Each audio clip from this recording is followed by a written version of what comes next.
Hello and welcome to the halftime analysis of Denmark versus Scotland. If you're just tuning in and you're just kind of catching up on what's been happening in the game, Scotland are losing quite convincingly too. Denmark are currently up 2-0, goals from Daniel Vass and Joachim Mæhle separating the two sides at the interval. Join me on my left is Amy Canavan. Not really an awful lot to say from Scotland perspective in that first half, Amy, is there? Maybe done well to keep it to 2. You could say that. You definitely could say that. And just below us both is Struan Garvey as well. Struan, initial thoughts on that first half? We were in it for about a sixth of the game. What's a sixth of 45 minutes then? It's Or a sixth of 90, is that what he's meaning? Sixth of 90. Oh, well. It's about the only positive I can take. We've got Craig Gordon made a couple of saves. There's a comment there from a State of Mind contributor, Cameron Wanstall, saying, I have depression. He's not even watching. He's not even watching. And he's got... Oh. Yep. I have to say, Cameron, I don't completely disagree with your sentiment, mate. That was a really shoddy first half performance from Scotland. Just from the word go, it seemed as though, Amy, this was going to be a completely rough 90 minutes. We said it just before we came on the air. Just before we went off air, rather, that it was going to be a tough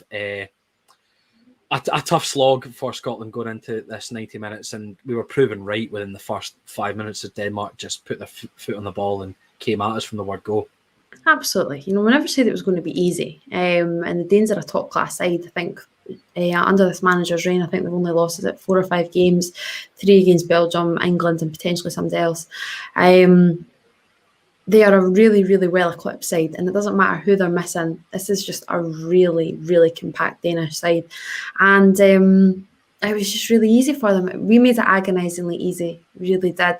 The first goal in particular, I think Alan McCoist on commentary, called it, I think, within the second minute and said, look, this is going to happen, basically. That long ball into Vass at the back post. Kieran Tierney should do better. His position perhaps wasn't the best. I've seen quite a lot on Twitter that they're saying that, a few people are saying that Craig Gordon should be getting a hand to that. I don't understand that. I'm not there. We're sticking up for Gordon. I think it's a really good header at the end. And then that second goal, we'll come to dissect it. But first 10 minutes, we weren't even offering anything. Adams and Fraser haven't really had a sniff. Adams in particular. Fraser's been asked to maybe chase a few balls, but he's not even getting on the end of it to Christensen. I think there's a few times he's just sweeps away. McGregor's playing awfully high. And if McGregor's playing that high, why have you not got Ryan Christie doing that? Exactly. He's on the bench, and we've said that before that, we thought, and I certainly thought, that McGregor would be that deeper 6 role. I know Struan said that Gilmore would almost be that quarterback. I'd have had McGregor at it. But McGregor's hanging out quite high, wide on the left. And I don't really feel he's well utilised out there. The pace is just, something's not clicking. The only thing Ken McLean's done is complain and lost his man at the back post when potentially Dane should have got a third. So there's just a lot going wrong. And I genuinely think the only positive you can really take right now is it is just the 2. Struan, it is just the 2, but off the first kind of 20 minutes or so, it could have been a lot more as the game went on. I mean, were you expecting this kind of intensity from Denmark coming into the game? I mean, we know that they do have a good attacking side and they can be very solid, but just about everything that they did while they were on the ball, they were always looking for the pass forward. Even if it took them a pass back, it would instantly be sent up the pitch and finding the feet of someone further forward, Mæhle or Damsgaard or someone else. It was just constantly attack from the word go, and Scotland were not able to cope with it whatsoever. Yeah, completely agree. I was expecting it from Denmark. I mean, they're the top team in the group. I think we'd all expect them to win nearly every single game or come away with as close to 30 points as possible, to be perfectly honest. But at the same time, I expected more from Scotland. I said, in our group chat, we put out such a defensive team and we're so poor defensively. It just begs the question why we've come with that approach. And within, as I said, within 15 minutes, the entire game plan is just about out the window. I think the second goal is fantastic. Damsgaard pass is incredible. Ali McCoy said on commentary, you've just got to appreciate a goal like that. But at the same time, we just got torn apart. And the first goal as well, it's poor. We've never looked in the game at all. And I feel we're we're just making it a laughing stock, really, to be honest. And I know that sounds harsh, given that I've just praised Denmark 2 seconds ago, but at the same time, I just think it's a really poor performance from Scotland at the back, and it is just questioning. We knew they were going to be playing the way they are. Would somebody like Declan Gallagher with more of an aerial presence been a bit better? I mean, hindsight's a wonderful thing. We've still got a second half to come. It just looks just poor all over, really. And I think the disappointing bit as well is just what, like, strewn on the back of what he's saying there is, Steve Clarke's always kind of, he prides himself on that defensive stability and that back line that we're supposed to be really hard to break down. Hence why we do play so defensively, that the 3 really quickly turns into the 5. You rarely actually see Scotland playing it as a 3, mostly as the 5, and certainly tonight it is a 5. And it's just so easily, the second goal, the Damsgaard pass is beautiful, and you can say that it is a stunning goal and it's really well worked, and it is, it's a joy to watch in the first touch. Everything is from a Danish point of view, it's absolutely fantastic, but it's made so easy by Scotland.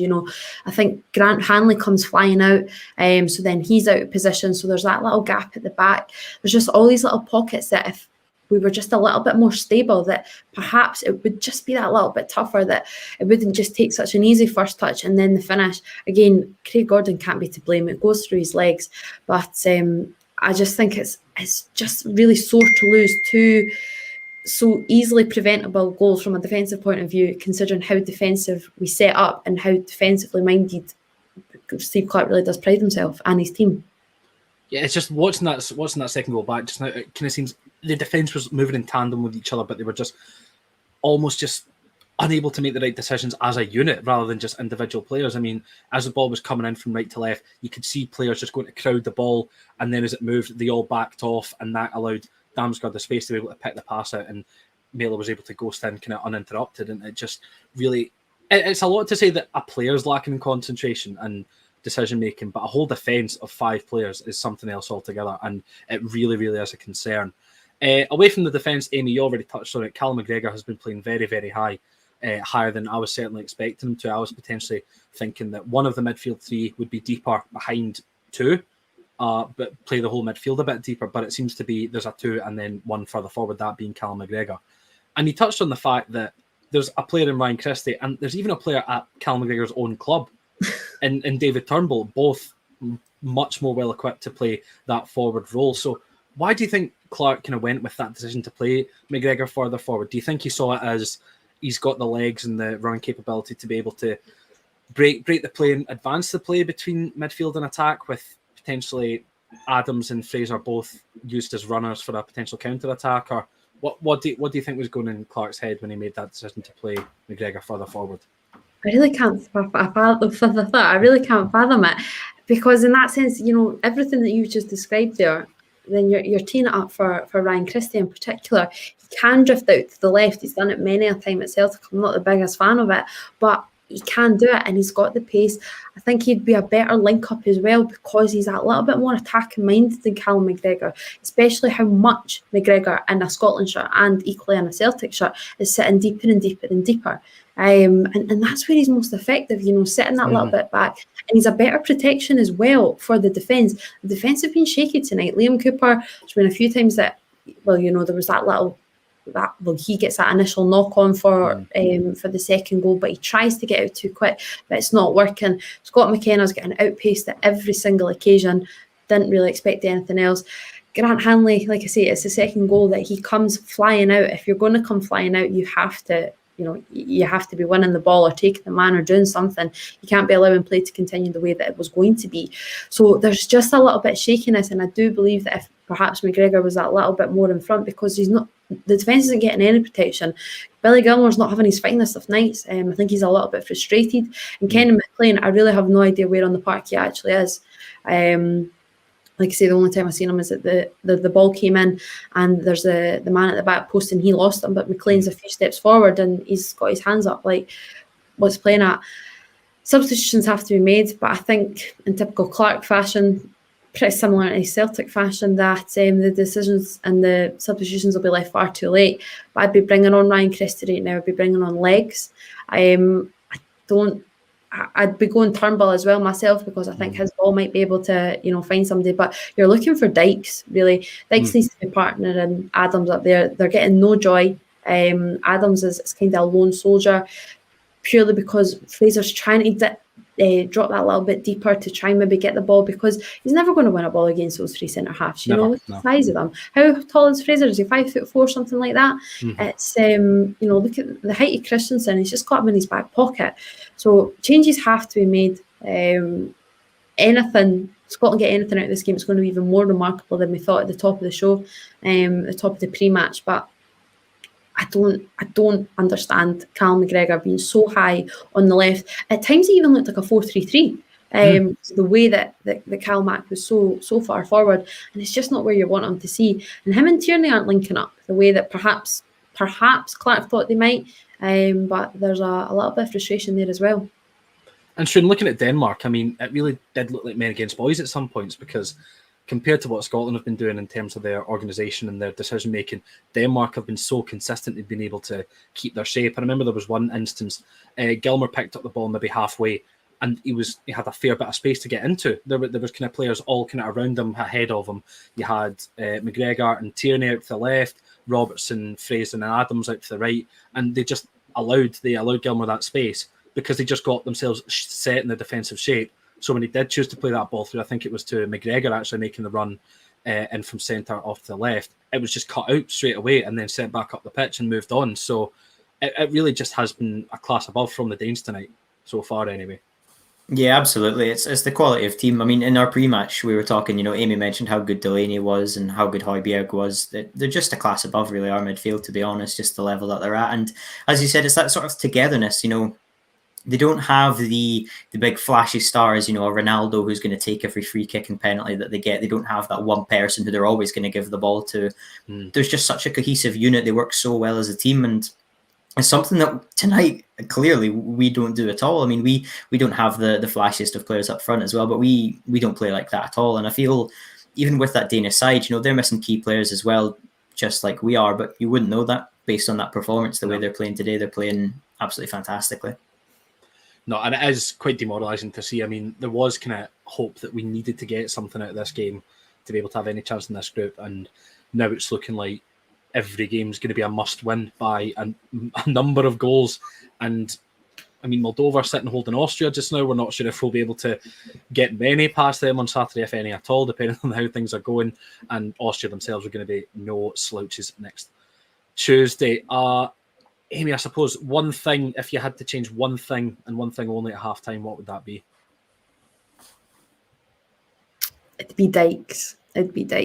As much as I'm saying Christie, and I've just talked around Christie all up, I'd be going Dykes, because there needs to be something to the front.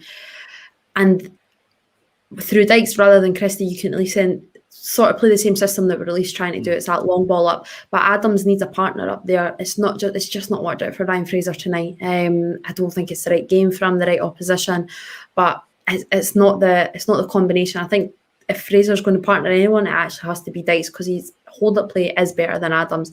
Adams is a more technically gifted player out of Dykes and himself. So I'd be bringing on Dykes just to even cause a little bit of a nuisance to the centre halves, getting in about, and like I say, just be a bit rough and tough, make your presence known, because Fraser's just not having that impact.